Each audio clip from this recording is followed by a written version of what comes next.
ॐ तव कथामृतं तप्तजीवनं कविभिरीडितं कल्मषापहं श्रवणमङ्गलं श्रीमदाततं भूमि गृह्णन्ति ये भूरिदा जनाः। आइए वचनामृत को लेकर हम चिंतन आगे बढ़ाते हैं। परिच्छेद 6 श्यामपुकुर में प्राण कृष्ण के मकान पर, इसको लेकर हम चर्चा कर रहे हैं। तारीख है 2 अप्रैल 1882। हम देख चुके हैं कि प्राण कृष्ण के यहाँ श्री रामकृष्ण पधारे हैं। राम, मनोहर, केदार, सुरेंद्र, गिरीन्द्र, राखाल, बलराम, मास्टर आदि भक्तगण उपस्थित हैं और प्राण कृष्ण जी ने उनके परिचित कुछ आसपास मोहल्ले के सज्जन उनको भी बुलाया है और भी जो भी परिचित हैं उनको भी निमंत्रित किया है। तो यहाँ मूल बात हम देख चुके हैं कि ये जो पहली बार कुछ लोग श्री रामकृष्ण को, ठाकुर को देखने के लिए आए हैं, एक तरह से देखने से भी सुनने के लिए आए हैं और श्री रामकृष्ण देव क्या आध्यात्मिक मार्गदर्शन करने वाले हैं, इसको लेकर उनके सबके अंतःकरण में एक बड़ी ही उत्कंठा है। तो वैसे वहाँ इन सब अपरिचित लोगों में लगभग ये जो मोहल्ले के सज्जन या प्राण कृष्ण उनके जो परिचित लोग निमंत्रित हैं, उनसे श्री रामकृष्ण देव का वैसे कोई परिचय नहीं है। और शायद इसीलिए, जैसा मैंने कहा था, कि उनमें एक जागरण लाने की दृष्टि से, उनकी दृष्टि सांसारिक बातों से हटकर वह ईश्वराभिमुख हो जाएं, इस दृष्टि से ही शायद श्री रामकृष्ण देव कुछ बातें उनके सामने इस प्रकार से कहते हैं, जैसे किसी व्यक्ति के दोनों कंधों को पकड़कर उसको ज़ोर से हिलाकर जैसे उसको जगा देते हैं, उनको भान पर ले आते हैं। तो ठीक उसी तरह श्री रामकृष्ण देव ये जो सभी अपरिचित से कुछ लोग जो हैं, उनके अंतःकरण में यह भाव जगा देते हैं कि विषयों का चिंतन, विषयों के पीछे भागना, यह कोई बुद्धिमानी का काम नहीं है और न ही विषयों के पीछे दौड़ना या विषय वस्तु प्राप्त करना मनुष्य जन्म का अंतिम हेतु या ध्येय भी नहीं हो सकता। वैसे देखिए, मनुष्य जीवन जो होता है, इस मनुष्य जीवन को लेकर 3 बातें हर व्यक्ति को अनुभव में आती हैं: लिमिटेशंस, कॉन्ट्रडिक्शन और इम्परमानेंस। लिमिटेशंस अर्थात मनुष्य के शक्ति सामर्थ्य को मर्यादा है, यह पहली बात। दूसरी बात कॉन्ट्रडिक्शन। आज हम जो कुछ सोच रहे हैं, बहुत बार ऐसा हो जाता है कि हम दूसरा कुछ सोचने लगते हैं, या यूँ कहिए कि जिस वस्तु में हमें सुख देने का सामर्थ्य है, ऐसा हम सोचते हैं, वह वस्तु हमें सुख देने का कारण निश्चित बनती है, लेकिन कभी कभी वह एक ही वस्तु जो हमें सुख दे रही है, वह दुख का कारण भी बन जाती हैं। यानी संसार में जितनी भी वस्तुएं हैं, उसमें एक तरह से यह कॉन्ट्रडिक्शन, विरोधाभास, ये विरोधाभास हर वस्तु में जैसे होता है। मान लीजिए कि मैंने हीरे की अंगूठी खरीदी या 1 लाख रुपए की घड़ी खरीद कर मैंने हाथ में बांध ली, लेकिन जब भी मैं बहुत भीड़ ऐसे स्थान में जाता हूँ, सार्वजनिक स्थान पर जाता हूँ, अनजाने ही मेरा मन मेरी घड़ी को लेकर हल्का सा चिंतित जरूर हो जाता है कि इस भीड़ भाड़ में कहीं मेरी घड़ी कोई चुरा न ले। तो इस तरह से हम देखते हैं कि 1 लाख की घड़ी जो मुझे आनंद दे रही है वह मेरी चिंता का भी कारण बन सकती है। अर्थात संसार में जितनी भी वस्तुएं हैं उनमें ये विरोधाभास अधिकांश नज़र आता है। और इम्परमानेंस, वह कोई भी परमानेंट नहीं है, स्थायी नहीं है, शाश्वत नहीं है। तो श्री रामकृष्ण देव समवेत वहाँ प्राण कृष्ण के निवास स्थल पर, उनके मकान पर जो लोग सब जमा हो गए हैं उनको यह बात जैसे समझा देते हैं।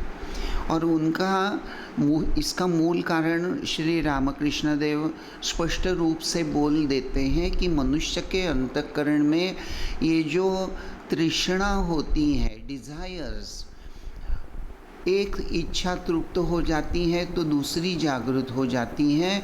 इसलिए ठाकुर वहाँ उदाहरण देते हैं, गोखरू का कांटा, वह जब चिपक जाता है, एक को निकालो तो दूसरा चिपक जाता है। तो इस संसार में मनुष्य ये जो विषयों को लेकर घिरा हुआ है उसको देख देख कर एक इच्छा तृप्त हुई तो दूसरी इच्छा जागृत हो गई, और इस तरह से मनुष्य एक इच्छा के बाद दूसरी इच्छा इस तरह से अटका ही है, और उसके साथ साथ वह संस्कार बना लेता है। तो यह जो जागरण श्री रामकृष्ण देव लाते हैं वह इतना इफ़ेक्टिव होता है, यानी श्री रामकृष्ण देव के बात करने का ढंग इतना सुंदर और इतना प्रभावशाली होता है कि सुनने वाले सभी लोग गंभीर चिंतन में चले जाते हैं। और एक भक्त सवाल पूछ लेता है, महाराज तो क्या कोई उपाय नहीं है? हम जो संसार में रहते हैं, संसार के बंधन में अटके हुए हैं, क्या हमारे लिए उपाय नहीं है? तो श्री रामकृष्ण देव जवाब देते हैं, उपाय क्यों नहीं, निश्चित रूप से उपाय है। और उपाय के रूप में श्री रामकृष्ण देव साधु संग और प्रार्थना, ये 2 उपाय बताते हैं। तो और उसके बाद ठाकुर वैद्य का उदाहरण भी देते हैं कि वैद्य के पास गए बिना रोग ठीक नहीं होता। अर्थात वैद्य यानी एक तरह से हम यूँ कह सकते हैं कि गुरु के पास जाना या साधु संग करना। साधु के पास जाने से क्या होता है, श्री रामकृष्ण देव से भक्त साफ साफ पूछ ही लेता है, साधु संग से क्या उपकार होता है, अर्थात साधु संग करने से क्या लाभ होता है। मनुष्य जो है वह लाभ और हानि को खूब अच्छी तरह से जानता है।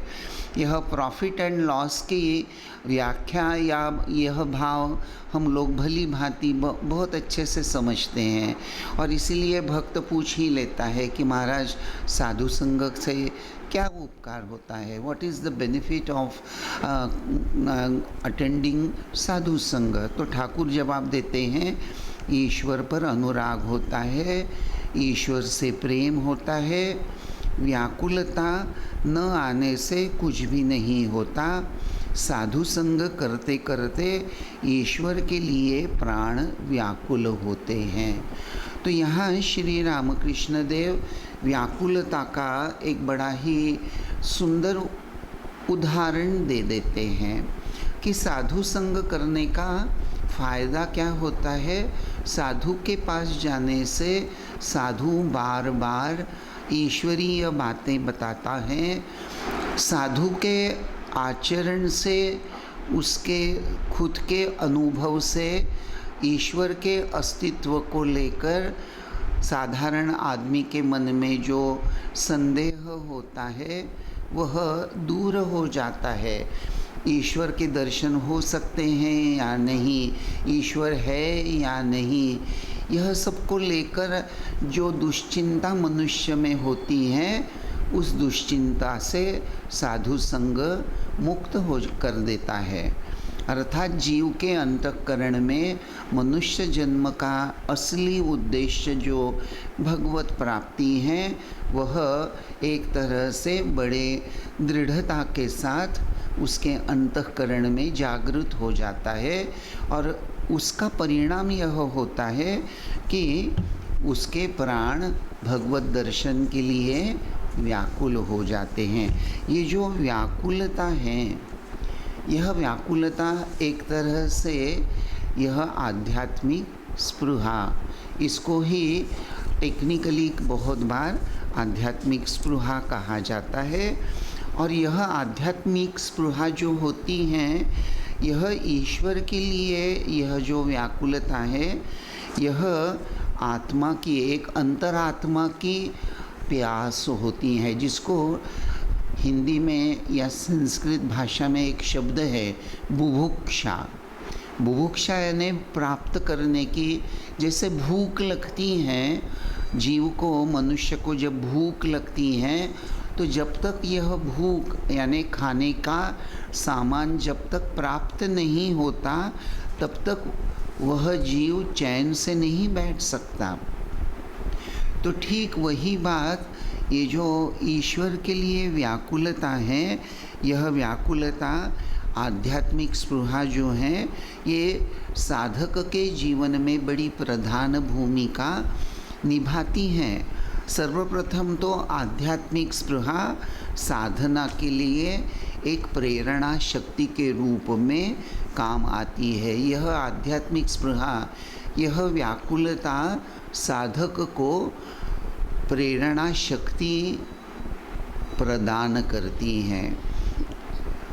सच्ची स्पृहा जो होती है, ये जो आध्यात्मिक स्पृहा होती है, तो आध्यात्मिक जीवन में यह जो सच्ची स्पृहा, व्याकुलता, यह शब्द जब श्री रामकृष्ण व्यवहार करते हैं, तो उनका कहने का तात्पर्य यह है कि यह भाव हमारे अंतःकरण पर इस कदर छा जाता है, इट बिकम्स सो इंटेंस, तो हमको धीरे धीरे उसका अनन्य साधारण महत्व इस कदर महसूस होता है कि हम सांसारिक बातों को जीवन में द्वितीय स्थान देकर आध्यात्मिक दृष्टि से जो अच्छी बातें हैं, उनको प्रायोरिटी देना शुरू करते हैं, उनको प्रधानता, इम्पॉर्टेंस जिसको कहते हैं। यानी जो बातें हमारी आध्यात्मिक उन्नति में बाधा लाने वाली हैं, उसको छोड़ने की तैयारी, मन की तैयारी हो जाती है। Our mind gets ready to get rid of all those things which are going to bring obstacles in our spiritual journey. हमारी आध्यात्मिक यात्रा में जो बाधा लाने वाली वस्तुएं हैं, उसको छोड़ने के लिए हमारा मन तत्पर हो जाता है। तो दूसरी तरफ जो बातें हमको भगवान के नज़दीक ले जाने वाली हैं, इसको हम थोड़ा बहुत समझने भी लगते हैं, और उसको स्वीकार करने की एक आध्यात्मिक संवेदनशीलता हमारे अंतःकरण में सक्रिय हो जाती है। व्याकुलता का अर्थ यही है। श्री रामकृष्ण देव ये जो कहते हैं कि साधु संग करने से ईश्वर के प्रति उसको प्राप्त करने के लिए व्याकुलता आ जाती है। तो व्याकुलता आ जाती है, हम कैसे समझ लें कि हमारे अंतःकरण में ईश्वर के लिए, ईश्वर प्राप्ति के लिए व्याकुलता आई है? अगर हम इस तरह से आचरण करने लगते हैं, तो समझ लेना है कि this is really a spiritual quest. ये आध्यात्मिक स्पृहा है। आध्यात्मिक स्पृहा या व्याकुलता का तीसरा कार्य यह है, जैसा मैंने अभी कहा, कि आध्यात्मिक स्पृहा के कारण हमारे को, सामान्य जीव को या भक्त को, साधक को अनासक्ति का पालन करना बहुत ही आसान हो जाता है। सच्ची व्याकुलता साधक को अनासक्त बनाने में बहुत बहुत मदद करती हैं। अनासक्ति प्राप्त करने का उपाय क्या होता है? अर्थात विवेक। विवेक की सहायता से ही अच्छा बुरा हम समझ भी लेते हैं।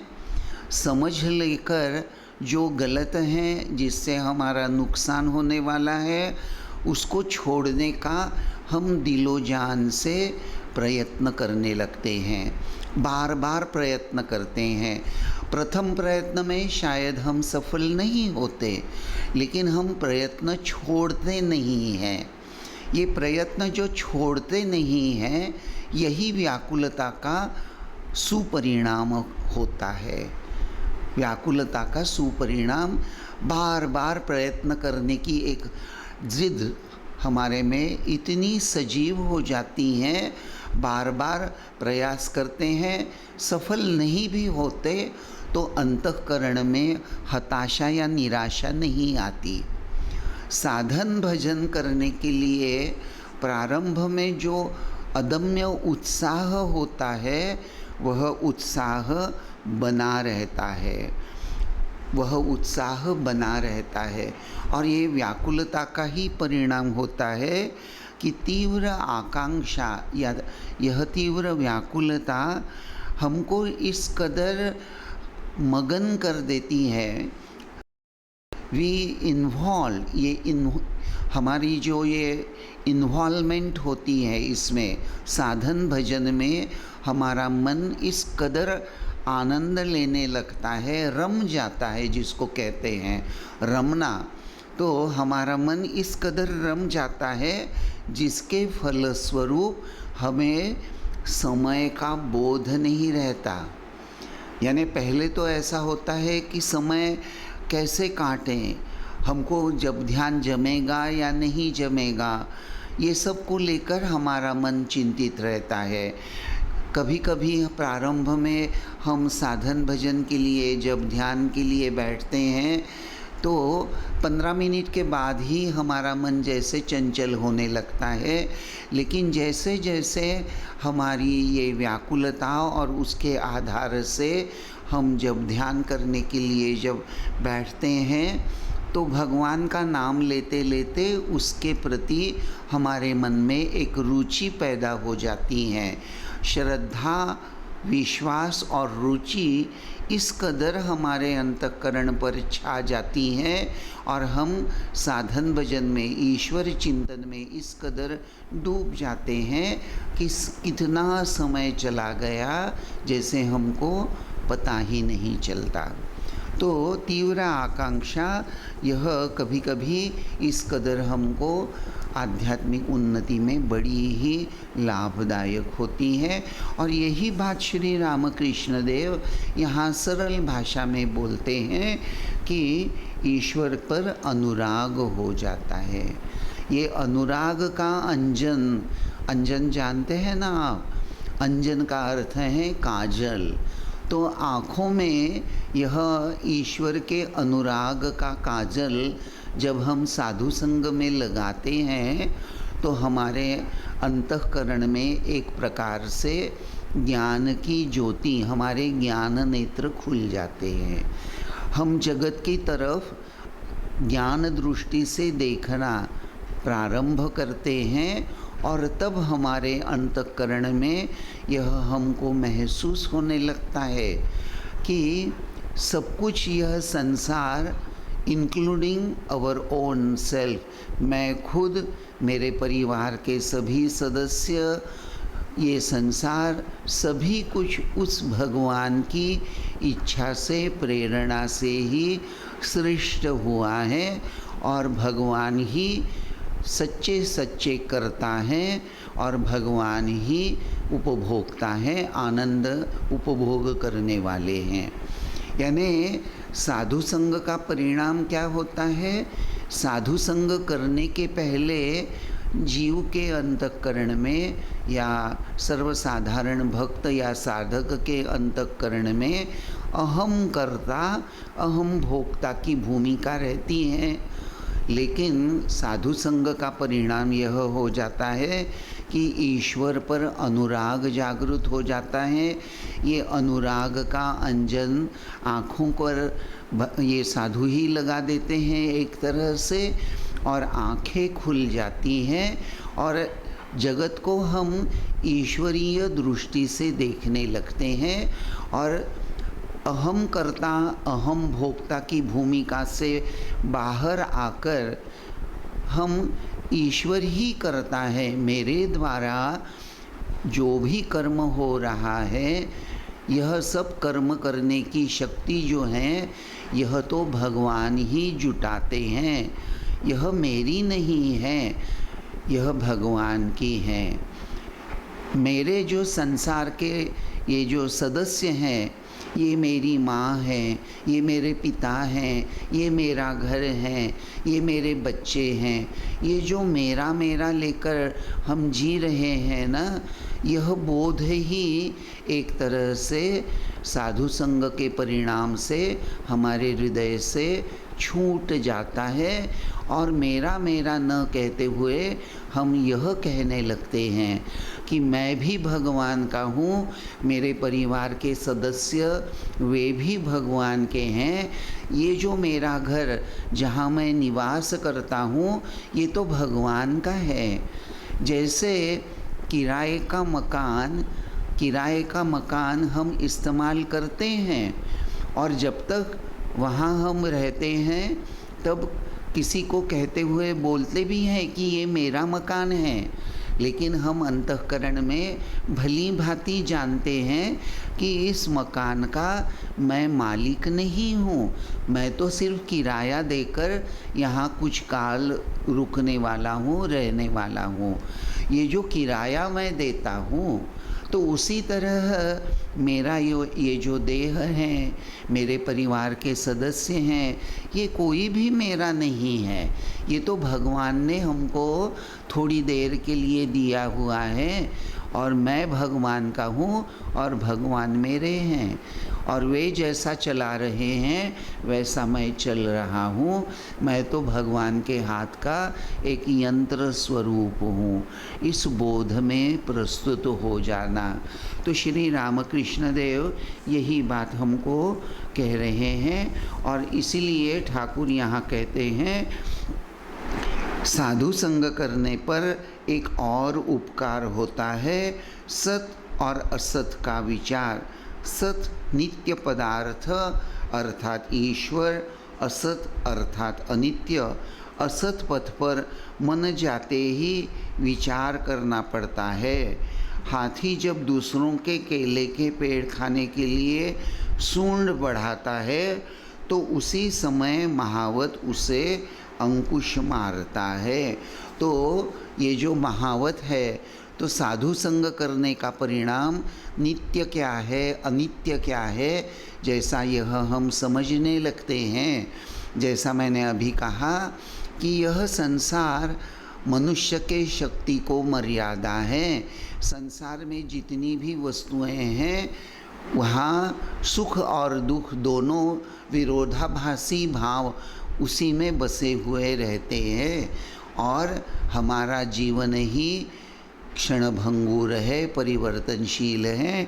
इस बोध को, इस विवेक को जागृत हो जाने के फलस्वरूप तो ये जो महावत हैं, ये जो ठाकुर हाथी का उदाहरण देते हैं कि हाथी जब दूसरों के केले के पेड़ पर उसके केले को खाने के लिए सूंड जब बढ़ाता है तो महावत अंकुश मारता है।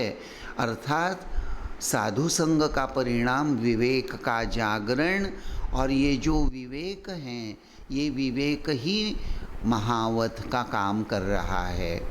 ये विवेक ही महावत का काम कर रहा है और हमारा मन, ये जो मैंने अभी कहा कि इधर ये मेरा है, वो मेरा है, ये मुझे चाहिए, वो मुझे चाहिए, इसीलिए ये जो दौड़ भाग कर रहा है ना हमारा मन, इस मन को अंकुश मारकर अर्थात विवेक के द्वारा परिचालित कर उसको सही राह पर ले आने का काम यह विवेक हमारे अंतःकरण में करता है। तो साधु संग का परिणाम क्या हो जाता है? साधु संग के ये दो परिणाम तो आपको समझ में आ ही गए हैं कि साधु संग के परिणाम के फलस्वरूप ईश्वर पर अनुराग होता है, व्याकुलता अंतःकरण में जागृत हो जाती हैं और ये विवेक रूपी महावत भी हमारे जीवन में सक्रिय हो जाता है। यहाँ श्री रामकृष्ण देव ने ये जो और एक शब्द इस्तेमाल किया है, प्रार्थना। ये प्रार्थना क्या है? वैसे प्रार्थना यह शब्द हमें किसी को भी नया नहीं है। भगवान को प्रार्थना करना यह हमारे सनातन धर्म में हजारों सालों से चला आ रहा है। भगवान को हम हमारे मनोकामना पूर्ण करने हेतु बहुत बार प्रार्थना तो निश्चित रूप से करते हैं, लेकिन श्री रामकृष्ण देव ये जो उपाय के रूप में प्रार्थना की बात कर रहे हैं, तो क्या प्रार्थना करना यानी अंतःकरण में बसी हुई कामना वासनाओं के पूर्ण करने हेतु भगवान को पुकारना, क्या उसको प्रार्थना कहा जाता है? तो निश्चित रूप से उसको हम प्राथमिक रूप में प्रार्थना जरूर कह सकते हैं, लेकिन वह आध्यात्मिक प्रार्थना नहीं कहलाई जाएगी। क्योंकि अगर हम ये जो सांसारिक वस्तुओं को अगर मांग बैठते हैं, तो सांसारिक वस्तु जो हमें आनंद भी दे सकती हैं और वो हमें दुख का कारण भी बन सकती हैं, तो ऐसी वस्तु मांगना क्या बुद्धिमानी का काम होगा? तो श्री रामकृष्ण देव प्रार्थना का उपाय जब बताते हैं, तो ठाकुर किस दृष्टि भाव से यह प्रार्थना की बात हमको बता रहे हैं, यह जरा सोचने की बात है।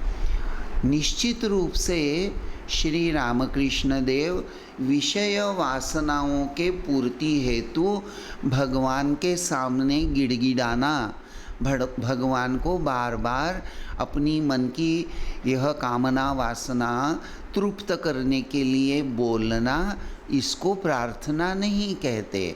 श्री रामकृष्ण देव की दृष्टि में यह तो क्या हो गया, ठाकुर उसको बोलते हैं मतवा, या एक तरह से व्यापारी बुद्धि, लेन देन की बात। प्रभु आप मेरी ये वासना पूरी करो, मेरे बच्चे को, मेरे बेटे को 25 लाख रुपए का पैकेज दिलवा दो। अगर आप मेरे बेटे को 25 लाख रुपए का पैकेज दिलवा देते हैं, तो मैं आपको 5,000 रुपये की अमुक अमुक वस्तु चढ़ाऊँगा। ये सब जो बातें हैं ये प्रार्थना नहीं कहलाते। श्री रामकृष्ण देव जब उपाय के रूप में प्रार्थना यह शब्द उच्चारण करते हैं, तो वहाँ संपूर्ण रूप से ईश्वर पर निर्भर होकर ईश्वर की दृष्टि से, अर्थात ऐसी वस्तु भगवान को मांगना जिससे हमारा परम कल्याण हो जाए। श्री रामकृष्ण देव अक्सर एक बड़ा ही सरल सुंदर उदाहरण देकर कहा करते थे कि राजा के पास गए हो और राजा तुमको अगर पूछता है कि बोलो तुम्हारी क्या इच्छा है, तुमको क्या चाहिए, राजा तो हीरा भी दे सकता है। तो जो हीरा देने की क्षमता रखता है, उस राजा से क्या आप कुम्हड़ा मांग लेंगे? नहीं ना। राजा से जाकर राजा के पास जो राजोचित धर्म है उसी को। तो ठीक ठाकुर यही बात हमको यहाँ समझा रहे हैं। जब श्री रामकृष्ण देव प्रार्थना की बात करते हैं, तो निश्चित रूप से एवरीडे, प्रतिदिन हमें एक निर्दिष्ट समय निकालकर भगवान के सामने हमको बैठना है, यानी मन ही मन यह भाव लेना है कि मैं भगवान के सानिध्य में बैठा हूँ। हमारे घर में हम भगवान का फ़ोटो रखते हैं, भगवान की मूर्ति रखते हैं, तो पूजा घर होता है। तो आप पूजा घर में या अपने कमरे में कहीं भी बैठें, जहाँ भी आपको अच्छा लगे, लेकिन वहाँ शांति से बैठकर आँखें मूंद कर मन ही मन यह भाव लेना है कि मैं भगवान के सानिध्य में बैठा हूँ। और वहाँ भगवान के सानिध्य में मैं बैठा हूँ और भगवान के सुंदर रूप का, उनके दिव्य गुणों का अंतःकरण में चिंतन करना चाहिए। प्रार्थना यहाँ से शुरू होती है।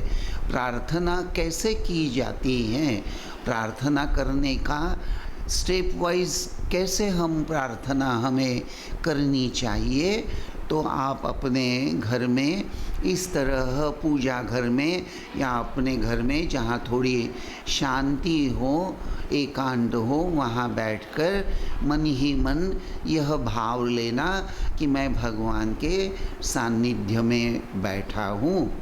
और वहाँ ऐसा बैठकर हमारी ये जो सिंपल बोलचाल की भाषा है, बहुत बार लोगों को ऐसा लगता है कि प्रार्थना करना यानी संस्कृत भाषा में कोई श्लोक गाना या कोई चौपाई, कोई दोहा का गायन करना, नहीं, कोई भजन गाना, यानी उसी को प्रार्थना कहते हैं क्या? तो हाँ, शायद उसको भी हम निश्चित रूप से प्रार्थना कह सकते हैं अगर उसमें हमारा भाव हो। जैसे कभी कभी हमारे रामकृष्ण मठ में जब हम प्रार्थना गाते हैं, शाम को आरती गाते हैं, तो वह जब बोल रहे हैं सर्वमंगल मांगल्ये शिवे सर्वार्थ साधिके शरण्ये त्र्यंबके गौरी नारायणी नमोस्तुते, तो सिर्फ जुबानी यह मंत्र बोलने से वह प्रार्थना नहीं होती।